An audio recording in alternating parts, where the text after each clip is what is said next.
What's up guys, this is Vooms and today I'm going to be talking about Syndicate, the new first person shooter that's been released. I've not really got fully into it yet, so the gameplay isn't that great. It does take a while to get used to this game and it can be very fun once you do. This is just going to be like a sort of review video, and I will be giving some tips and explaining parts of the game. The end of the world has been talked about quite often lately. All of us have thought about what we would do if 90% of the population became flesh-eating monsters, or if Mother Nature decided she didn't like Earth anymore. So what if our ultimate downfall were mega corporations having complete control over humanity through deception and bribery, and we all became drones? Syndicate shows just what corporate espionage is about through a story-driven campaign. Set in 2069, you take on the role of Miles Kilo, an agent for one of the biggest corporations. You fight against other agents to disrupt their plans for market dominance, until you become possessed by your own personal vendetta. The storyline doesn't break any new ground, but is different than most shooters. The campaign is short, however, taking about 6 hours to complete on normal difficulty. What sets this shooter apart from others is the biochip, DART-6. This is implanted in your brain and allows you to breach systems, slow down time and see through barriers. You're given 3 abilities to use throughout single player, one of which is called Persuade. You inject a virus into an enemy that brainwashes him to fight for you until hostiles are eliminated, and then turns his gun upon himself. There are many brutal scenes throughout the game, especially when you use the melee option. If an enemy falls to his knees, you can execute him and watch as you bash his head in with your foot. Specific guns have special executions as well, like shooting the midsection of an enemy with a minigun and seeing his body twist in half. It's a cruel, cruel world in 2069. Progressing through each mission, you must usually hack into an enemy's armor once or multiple times until you can cause damage with bullet fire or with an application.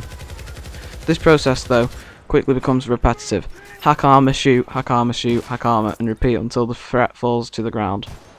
Boss fights are thankfully not as redundant. Each one has a unique ability that makes you guess what he or she will do next. Some teleport while enemies come out to attack you. Another boss fight involves going against agents that heal each other, so you must think how you can use your biochip abilities to your advantage. The gameplay's difficulty encourages you to take your time, because this isn't the typical run and gun shooter. If you're the type to rush through it, you won't get far without dying multiple times. My one problem with this though is the cover system. There is the option to slide into cover after sprinting to evade enemy fire. But in a typical firefight, where you move from one cover to another, it doesn't help you progress any further. This might be intentionally to motivate the player to keep moving, but when shields are down, there are limited options for recovery time. Most often than not, you'll take damage despite being behind a barrel, a wall, or a crate. The campaign, while short and tedious at times, is a buffer to prepare you for cooperative mode, which is strictly catered to squad-based gameplay, and it will separate the Rambo fanatics from the team players. There are 9 missions in all, but don't be fooled by the short number. You need a solid team to complete each mission, as the difficulty plays like it's set on hard when playing on normal. Enemy AI often crowds you and your team from different angles, especially from above. Drones, however, and sport shields, which require hacking to eliminate. The environment can also be used at your disposal, like lifting barriers for cover or breaching enemy turrets to direct their fire at hostiles. Hacking is easily done as long as you're within a certain range of the enemy or even your teammates.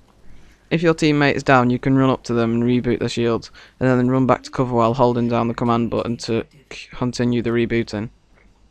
Unlike in the campaign where you receive only 3 applications to use, your weapon assortment is limited, and the skill tree for your agent lacks depth. The progression system in cooperative is intensive. There are 25 different features for your biochip, 12 applications to earn and 18 weapons total. Your chip applications and weapons can all be upgraded, but it does cost you. Tokens are earned by chip ripping, bosses and by completion. After you select what upgrade you want, you must research the blueprint in order to unlock its ability. You can do so by using that application and weapon throughout missions and completing the requirements for it. So not only do you have to find the upgrades, but you must earn them too, which is a nice incentive to continued play. More tokens are also given if you dare to play every mission on a harder difficulty. It's also a must if you desire to upgrade your agent to the max. If you're concerned that Syndicate lacks a PvP mode, Cooperative does satisfy that competitive feel that you would normally only get from playing an online versus mode. While playing through missions, your stats are tracked and are compared to your teammates. There are also challenges and contracts to fuel the competition and leaderboards to showcase all of that hard-earned work. Syndicate, although originated from the classic nearly 2 decades ago, deserves to be seen as a game of its own. The option to breach enemy armor in the environment adds a different dynamic to gun-on-gun gameplay. You're given options as to how you want to eliminate an enemy, other than with firing your weapon, making the gameplay less dull. Cooperative actually strives to encourage teamwork, which is seemingly left on the back burner in most games. While Syndicate's campaign lacks emphasis, playing the cooperative mode more than satisfies anyone's need for challenging squad-based gameplay.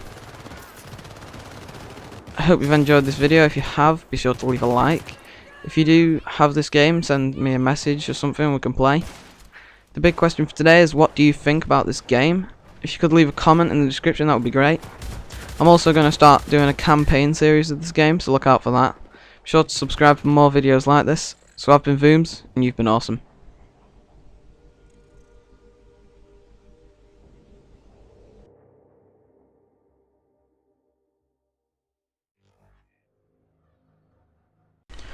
Thanks for watching the video. If you want to check out some of my other Battlefield 3 videos or Modern Warfare 3 videos, just click the annotations on screen now. And don't forget to subscribe for more videos like this.